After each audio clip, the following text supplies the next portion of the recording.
اعوذ باللہ من الشیطان الرجیم بسم اللہ الرحمن الرحیم۔ میرے معزز ناظرین محترم، السلام علیکم ورحمۃ اللہ وبرکاتہ۔ برٹش اسلامک لا پروگرام میں خوش آمدید and a very welcome to each and every one of you. ناظرین محترم، میرا نام قیوم داد ہے۔ میں آج آپ کا اپنا اس پروگرام کا ہوسٹ ہوں۔ ناظرین محترم، یہ جو پروگرام ہے یہ بڑا اچھا پروگرام ہے، ایک کمیونٹی پروگرام ہے، انفارمیشن شیئرنگ پروگرام ہے۔ میں چاہتا ہوں، پروگرام کی آغاز تو ہو چکی ہے، کہ آپ کو تھوڑے سے ایمز اس پروگرام کے بتاؤں۔ ویسے تو ہمارے تمام ناظرین جو ہمیں دیکھتے ہیں وہ تو جانتے ہیں کہ یہ پروگرام کا کیا ایجنڈا ہوتا ہے، مگر جو ہمارے نئے آج ناظرین محترم ہمارے ساتھ آج دیکھ رہے ہیں، ان کے لیے یہ انفارمیشن ہے۔ یہ پروگرام ایک کمیونٹی بیسڈ پروگرام ہے، جو امہ چینل نے ہمیں ایک پلیٹ فارم دیا ہے کہ آپ کے ساتھ الحمدللہ اچھی دینی جو ہے کہ انفارمیشن شیئر کر سکیں۔ ناظرین محترم، ہمارے ساتھ جو ہے کہ امہ شریعت کونسل پارٹنرشپ میں ہے کہ جب آپ کچھ سوالات ہمارے ساتھ کرتے ہیں تو اگر ان کا آپ کو ان ڈیپتھ جواب چاہیے تو پھر یہ ہے کہ کیونکہ اس لائیو پروگرام میں اتنا وقت نہیں ہوتا کہ ان ڈیپتھ آنسرز دیں، ہم short and brief and up to the point قسم کی جو ہے کہ ہم کوشش کر آپ کے جو جواب ہیں ان کا جواب دیتے ہیں، سوالات کا جواب دیتے ہیں۔ ناظرین محترم، اس پروگرام میں ہماری جو گفتگو ہوتی ہے اس میں ہم مختلف ٹاپک لے کر آتے ہیں۔ ہمارے جو عالم دین ہیں وہ اچھی دینی نالج رکھتے ہیں، قرآن اور حدیث کی اچھی ان ڈیپتھ نالج رکھتے ہیں۔ چونکہ اگر آپ کے پاس کوئی ایسے سوالات ہیں جن کے آپ کو جواب چاہیے، الحمدللہ یہی پروگرام ہے، اس میں آپ ہمارے ساتھ رابطہ کر بات کر سکتے ہیں۔ ناظرین محترم، یہ جو پروگرام ہے یہ ایوری ویک آتا ہے، at least 2 or 3 times week آتا ہے، آپ کو انفارمیشن ملتی ہے، اور ہم اپنی طرف سے کوشش کرتے ہیں کہ آپ کو اچھی انفارمیشن دیں۔ اس پروگرام میں یہ ہوتا ہے کہ جو آپ کی روزانہ زندگی ہے اس میں یہ ہے کہ جیسے آپ کی زندگی ہے، موت ہے، ولز ہیں، ڈیورسز ہیں، برتھس ہیں، ایکسیٹرا ایکسیٹرا ایکسیٹرا، وہ آپ کی جو ہے نا کہ روزانہ کی زندگی میں اگر آپ کو کچھ دینی انفارمیشن چاہیے تو آپ ہمارے ساتھ ضرور رابطہ قائم کریں۔ ہمارا کانٹیکٹ نمبر ہے 01254 277 370۔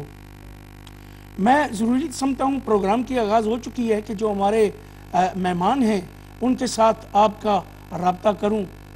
حقیقت یہ ہے کہ وہ کسی تعریف کے محتاج نہیں ہیں، الحمدللہ ایک بڑے اچھے جو ہے کہ عالم دین ہیں، اور اس پروگرام میں ان کی بڑی کمٹمنٹس ہیں، آتے ہیں اور ہمیں اور آپ کو اچھی انفارمیشن دیتے ہیں۔ جی ہاں، وہ ہمارے انتہائی معزز قابل احترام عالم دین ہیں۔ جی ہاں، میں بات کر رہا ہوں علامہ خورشید عالم صابری صاحب کی۔ السلام علیکم ورحمۃ اللہ، حضور کیسے ہیں آپ؟ السلام ورحمۃ اللہ وبرکاتہ، بہت شکریہ۔ کیسی ہے طبیعت آپ؟ الحمدللہ، بڑا وقت ہو گیا آپ کے ساتھ پروگرام۔ جی ماشاءاللہ، کافی عرصے کے بعد۔ جزاک اللہ، میں واپس آتا ہوں آپ کے پاس۔ ناظرین محترم، ویسے تو ہمارے مختلف ٹاپک ہوتے ہیں، میں چاہتا ہوں کہ میں تھوڑے سے علامہ صاحب کے ساتھ کچھ گفتگو کروں اور سوالات کروں، اور یہ ہے کہ اگر آپ کو کچھ ایسا سوالات کرنا ہے تو ہمارے ساتھ ضرور رابطہ قائم کریں۔ ہمارا یہ لائیو پروگرام امہ چینل پہ چل رہا ہے۔ میں علامہ صاحب سے پہلا یہ سوال کرنا چاہتا ہوں کہ نکاح کا کیا مطلب ہے؟ ویسے تو میں وہ کیا کہتے ہیں کہ انٹرن سوالات کروں گا، کہ میں یہ پہلے سوالات کرنا چاہتا ہوں ان کا کہ نکاح کا کیا مطلب ہے؟ اعوذ باللہ من الشیطان الرجیم، بسم اللہ الرحمن الرحیم۔ مکرم جناب قیوم داد صاحب، سب سے پہلے تو بہت شکریہ ہے آپ کے ساتھ بڑے عرصے کے بعد ماشاءاللہ اس پروگرام میں ہم موجود ہیں۔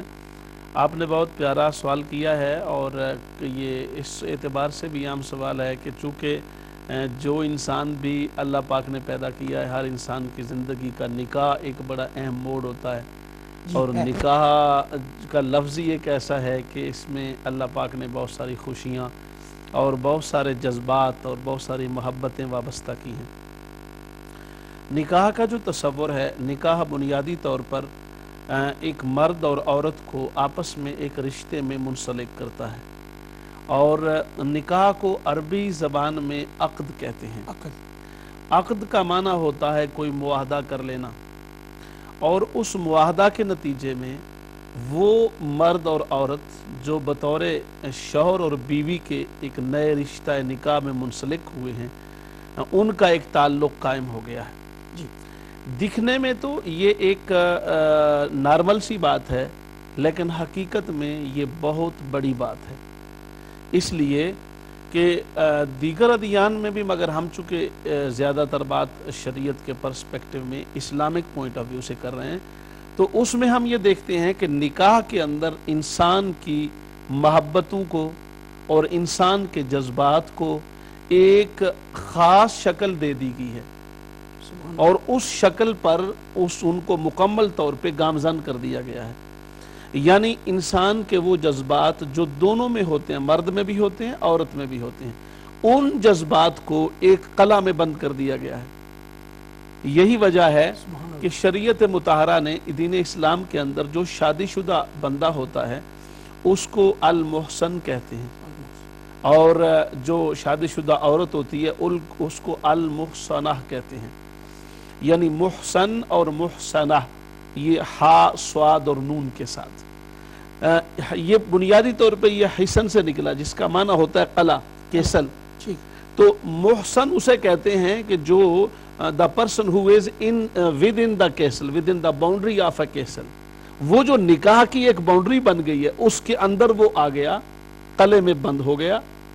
اب اس بند ہونے کے دو معنی، ایک تو یہ ہے کہ وہ خود باہر نہیں جا سکتا بغیر ضرورت کے، بغیر مقصد کے، بغیر اصول کے، بغیر طریقہ کے، بغیر اجازت کے، ان کی جو باؤنڈریز ہیں اس کو پاس نہیں کر سکتا۔ اور اس کیسل کی حدود کے اندر سے وہ باہر جائے گا تو ایک ہی راستے سے جائے گا، اندر بھی آئے گا تو ایک ہی راستے سے آئے گا۔ اب اگر اس کی اپنے ماحول کے اندر بھی اگر اپنے وہ کیسل سے دیوار پھلانگے گا تو لوگ کہیں گے یہ کیا کر رہا ہے؟ جب دروازہ موجود ہے تو یہ دیواریں کیوں پھلانگ رہا ہے، یہ دیواریں کیوں توڑ رہا ہے؟ اور یہ اس میں مزے والی بات یہ ہے کہ مرد اور عورت دونوں برابر ہیں، عام طور پہ جی ایکول ٹرمز ہیں۔ وہ جذبات، جن جذبات کے اندر محبت بھی ہوتی ہے، نفسانی خواہشات بھی ہوتی ہیں، ہم ذرا سخت لفظ نہیں بولتے، تھوڑا ہلکا لفظ بولتے ہیں کیونکہ فیملیز بیٹھ کے ہمارا پروگرام دیکھ رہی ہوتی ہیں، تو یہ جو ہے ایک سلسلہ کہ وہ خواہشات کا سلسلہ ہے، جذبات کا سلسلہ ہے، محبتوں کا سلسلہ ہے۔ شریعت مطہرہ نے اس سلسلے کو ایک اصول دے دیا ہے، ایک قانون دے دیا ہے۔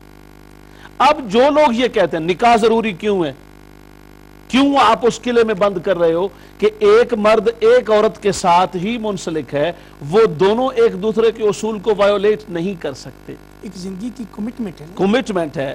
اب جو لوگ یہ سمجھتے ہیں، خواب وہ کسی سطح پر بھی سمجھیں کہ یہ کمٹمنٹ کیوں ہے، تو ہمارا ان سے سوال یہ ہے کہ یہ کمٹمنٹ جو تم نے دی ہے اور تم سے لی گئی ہے، یہ کمٹمنٹ ایک ضروری کمٹمنٹ ہے۔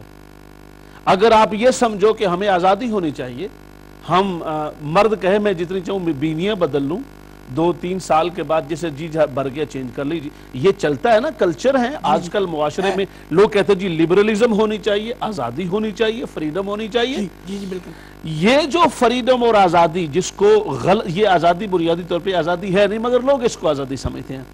ہم ان سے یہ بات عرض کریں گے کہ پھر صرف ادھر آزادی تلاش نہ کرو، پھر پورے زندگی کے ماحول میں آزادی تلاش کرو۔ پھر اگر تمہیں جاتے ہوئے راستے میں کوئی پولیس مین روکے تو مت رکو، اشارہ تمہارے سامنے آ جائے تم نے رکنا ہے تو مت رکو، تم آزاد ہو، گاڑی تمہاری ہے، لائسنس تم نے کیا ہوا ہے، تم نے قیمت بھری ہے گاڑی کی، پولیس مین، کانسٹیبل یا سرجنٹ جو بھی بڑا ہوتا ہے، اب اتنے مجھے نام آتے تھے، آپ کو تو پتا ہے، وہ ان میں سے کسی کی کیا ضرورت کی آپ کو روکے؟ کیوں روکا اس نے آپ کو؟ کیونکہ اس نے فیصلہ کر لیا۔ کیوں روکا اس نے آپ کو؟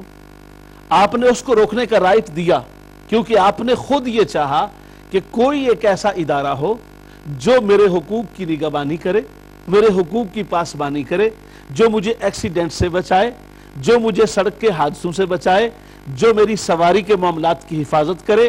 ہر بندہ اگر قانون اپنے ہاتھ میں لے لے گا تو کبھی کوئی سسٹم دنیا کا چل نہیں سکتا۔ نہیں چل سکتا۔ لیکن حیرت والی بات یہ ہے کہ لوگ وہاں یہ نہیں کہتے کہ میں آزاد ہوں، مجھے پولیس والا کیوں روکتا ہے، میں آزاد ہوں، مجھے عدالت کے سامنے جی سر جا کر کیوں کہنا پڑتا ہے۔ ساری دنیا کہتی ہے کہ نہیں کہتی؟ مائی سر، مائی لارڈ، جی ایک کرٹس کول ہے نا ایک۔ جا اور اس کے علاوہ جتنے بھی اچھے لفظ ہیں، آپ تو اس فیلڈ میں رہے ہیں، آپ کو پتا ہوگا جی جی وہ کیا کہتے ہیں، یور ایکسیلنسی، ہز ایکسیلنسی۔ یہ کیوں؟ وہ بھی انسان ہے، میں بھی چھوڑیں، اگر آپ کورٹ میں جائیں جی جی تو آپ ڈائریکٹلی جو آپ کے وہ ججز ہیں وغیرہ ان کو بھی جو ہے نا آپ بڑا کرٹس اور بڑی رسپیکٹ سے، جیسے یور آنر، یور ورشپ، اس طرح کا۔ اور وہاں آپ کہہ سکتے ہیں کہ وہ بھی انسان ہے جو ادھر بیٹھا ہے، میں بھی انسان ہوں جو ادھر کھڑا ہوں، تو میں کھڑا کیوں ہوں، وہ بیٹھا کیوں ہے، یہ فرق کیوں ہے؟ کبھی کسی نے نہیں کہا جی۔ لیکن حیرت کی بات یہ ہے کہ جب اسلامک بیک گراؤنڈڈ اصولز اور پرنسپلز آتے ہیں تو اعتراضات شروع ہو جاتے ہیں کہ جی یہ بڑا کیوں ہے، یہ چھوٹا کیوں ہے، اس کو یہ کیوں کیا، اس کو وہ کیوں کیا۔ تو اب اس میں پہلی بات تو یہ کنفیوژن دور ہونی ہے، نکاح میں دونوں کو پابند کیا گیا، مرد بھی پابند ہے اس قلعے میں رہنے کا، عورت بھی پابند ہے۔ مرد کی تمام محبتیں عورت کے لیے، عورت کی تمام محبتیں مرد کے لیے، مرد کے تمام جذبات عورت کے لیے، عورت کے تمام جذبات مرد کے لیے۔ کتنا اچھا بیلنس ہے یہ۔ یس۔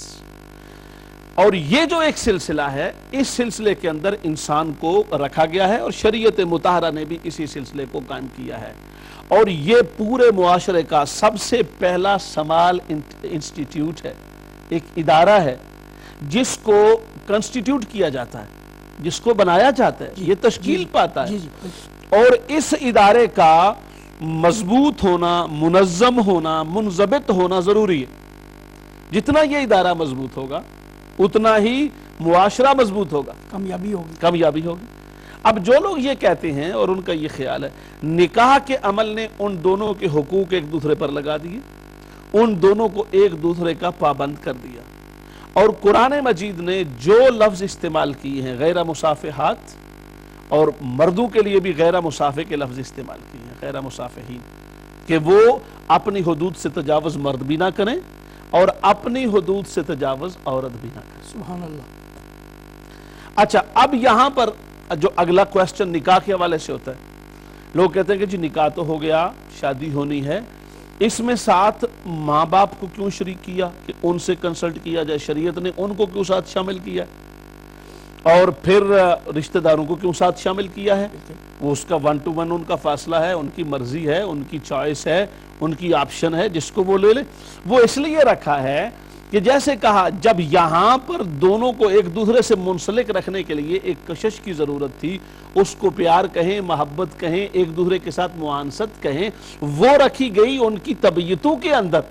اسی طریقہ سے ایک انسان میں محبت وہ بھی ہے جس کا تعلق ان جذبات اور خواہشات سے تو نہیں ہوتا، مگر وہ انسان کی زندگی کے لیے بہت ضروری ہوتی ہے۔ ایک وقت انسان کے پاس آتا ہے جب وہ دادا یا نانا بن جاتا ہے۔ اب دادا نانا کی پوزیشن میں وہ بالکل ایسے ہی ہے جیسے وہ بچہ پیدا ہوا تھا تو اس کے والدین اس کو اس طریقے سے رکھ رہے تھے کہ جیسے ان کے بغیر وہ 1 منٹ بھی نہیں رہ سکتا۔ بچپن میں ایک ایسا بھی بچی پر زمانہ ہوتا ہے نا کہ جب وہ والدین کے بغیر 1 منٹ بھی نہیں رہ سکتا، اور رکھنا قانونی جائز بھی نہیں، کسی دنیا کے قانون نے اسلامکلی ہو یا برٹش لا ہو یہ جائز اور روا نہیں رکھا۔ ہیومن انسٹنکٹس کہتے ہیں۔ یس۔ ڈیپینڈنٹ جتنا زیادہ ڈیپینڈنٹ ہے تو جس پر وہ ڈیپینڈنٹ ہے اس کو اتنی ہی زیادہ اس کی کیئر کرنی ہے، اس کا خیال رکھنا ہے، لمحہ بہ لمحہ اس کی نگرانی کرنی ہے، رسپانسبلٹی ہے۔ تو اس رسپانسبلٹی کو پورا کیا، اب وہ جوان ہوا، اس نے اپنی ذمہ داریاں پوری کی، اپنے مراحل پر پہنچا، آخری عمر میں پھر ایک ایسا وقت آ جاتا ہے کہ جب اس کو اتنی ہی ضرورت ہوتی ہے اٹینشن کی، توجہ کی، کمپنی کی، گائیڈنس کی، یا آپ یوں سمجھیں کہ ایک ایسے محبت کے جذبے کی کہ جس محبت اب وہاں پر اس کو صرف اور صرف اس کی زندگی میں کوئی چیز خوشیاں لا سکتی ہے، تو وہ صرف اور صرف جذبہ ہے، اگر بندہ یہ کہے کھانے پینے سے میرا کام چل جائے گا، وہ موقعات ایسے ہیں ان میں کھانے پینے سے کام نہیں چلتا، صرف جذبات کی اس انداز سے تسکین کرنے سے کام نہیں چلتا۔ تو اس اعتبار سے آپ نے دیکھا جب کام چلتا ہی نہیں ہے تو پھر آپ کو وہاں پہ ضرورت ہوتی ہے ایک ایسے ماحول کی، ایک ایسی معانست کی اور ایک ایسی باہمی محبت کی جو آپ کو اولاد دیتی ہے۔ اولاد اس محبت کو دیتی ہے اور اسی اولاد کو کل اسی محبت کی ضرورت ہے۔ اگر وہ اپنے سے پہلے کوئی ایسا ادارہ انہوں نے کنسٹیٹیوٹ نہیں کیا ہے، اس کی فارمیشن نہیں کی ہے، اس کو بنایا نہیں ہے، تو کل وہ کس توقع پر یہ سمجھتے ہیں کہ جب ہمارا بڑھاپا ہو اور ہمیں ضرورت ہو کسی کی تو ہمارے ساتھ کوئی ہماری محبت کے جذبات پورے کرے؟ ہمارا بیٹا، ہماری بیٹی، ہمارا پوتا، ہماری پوتی، ہمارا دوتا دوتی وہ آئیں ہمارے پاس بیٹھیں۔ اور آپ کو پتا ہے بڑھاپے کے عالم میں کسی بندے کے لیے اپنے ان رشتہ داروں کے ملنے سے علاوہ اور کوئی چیز مرغوب نہیں ہوتی۔ وہ والدین سب سے زیادہ اپنی اولاد پر خوش ہوتے ہیں یا بزرگ جن کے فیملی کے لوگ ان کے پاس آ کر جتنا زیادہ وقت دیتے ہیں اتنا زیادہ ان کو وہ اچھے لگتے ہیں۔ اب یہ جو وقت وہ مانگ رہے ہیں، اس وقت کے اندر نہ تو کھانا پینا شامل ہے کیونکہ وہ اس سچویشن میں نہیں کہ ان کو کھانا پینا دے سکے، نہ ہی صرف وہ جو محبت کا ایک خواہشات کی بات ہے ماں باپ سے وہ بھی نہیں ہے، یہ کہ ایسی محبت کا پہلو انسان کے اندر اللہ نے رکھا ہے قدرتی طور پر اور فطری طور پر، اور اس کو ریگولیٹ کیا ہے اسلام کے قانون نے، اس کو ضابطہ دیا ہے، ہر کتنا کلیئر اور دو ٹوک ایک فیملی کا بیک گراؤنڈ بنا دیا ہے، اور اس کے اندر اس کے لیے نہیں آج یہ اپنے باپ کی تسکین خاطر کر رہا ہے، کل اس کی اولاد اس کی کرے گی۔ لرنڈ بیہیویئر ہے، ایک ایٹیچیوڈ ہے جس کو آپ نے فارمیٹ کے اندر لے کے آگے ہیں اور اس کو ایک قانون بنا دیا پروسیجرل وے سے، اور امپلائیڈ شکل میں ایک ایسا قانون ماحول کا ادارے کا بن گیا ہے جس کے اندر ان لوگوں کو سب سے زیادہ محبت اور پیار کی کمی ہے، اور جتنا زیادہ مضبوط ادارہ ہوگا، آپ نے دیکھا یہاں کے ماحول میں بھی خوش قسمت فیملی جو اسلام کے دامن سے وابستہ ہیں ان کو یہ اعزاز حاصل ہے۔ ہمارے ایشین کلچرز میں آپ چلے جائیں، والدین ہیں اور ایک بوڑھا باپ ہے، اس سے کوئی لالچ نہیں ہے، زمین کے معاملات طے ہو چکے، کھانے پینے کے معاملات طے ہو چکے، والدین اولاد ساری اپنے اپنے برسر روزگار معاملات میں مشغولات میں ہے، لیکن اس باپ کی ایک آہ برداشت کرنے کے لیے وہ تیار نہیں ہے۔ یہ کانپتے ہوئے ہاتھوں کے ساتھ تھوڑی سی تکلیف میں ہوتا ہے تو کتنے درجنوں پوتے پوتیاں، دوتے دوتیاں، بیٹے بیٹیاں، ان کے دلوں کی دھڑکنوں پہ کیا گزر جاتی ہے۔ یہ جو پیار اور ماحول، اس میں پاکیزگی ہے، اس میں ایک طہارت ہے، اس میں ایک جذبہ حقیقیہ کار فرما ہے، اس جذبے کو پروان چڑھایا ہے اسلام نے۔ ایک قدرتی ایک تحفہ ہے آپ کے لیے، تحفہ ہے، اور نکاح کے اندر ان چیزوں کو آپ مد نظر رکھتے ہیں۔ اسی وجہ سے کسی مسئلے کا یہ حل نہیں ہوتا کہ اس مسئلے کے مسائل کی وجہ سے آپ ان چیزوں کو ہی ختم کر کے رکھ دیں۔ اگر مثال کے طور پہ کہیں سسر میں اور بہو میں پرابلم آ رہی تو آپ سسٹم کو ختم نہ کرو، ان ریگولیشنز کو درست کرو۔ دنیا میں بڑے سے بڑے معاشروں میں، سوسائٹیز میں بہتر کرنے کی کوشش کریں، بہتر کیا جاتا ہے، اس کو ختم نہیں کیا جاتا، نظام کی خرابیوں کو درست کیا جاتا ہے۔ حضور آپ نے بڑا اچھا اس کا جو ہے نا کہ ان ڈیپتھ جواب دیا ہے۔ میرا دوسرا سوال یہ آتا ہے کہ یہ جو ہماری منگنی کہ کیا اسلام میں تصور ہیں؟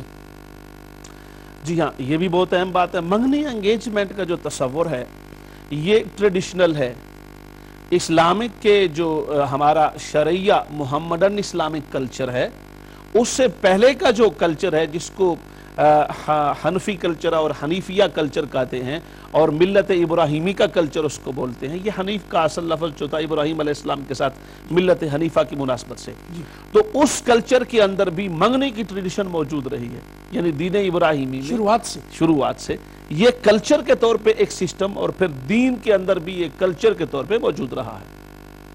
حضور ہمارے پاس ایک کالر ہے۔ السلام علیکم ورحمۃ اللہ وبرکاتہ، کون اور کہاں سے؟ جی السلام علیکم۔ جی وعلیکم السلام میری بہن، جی بولے۔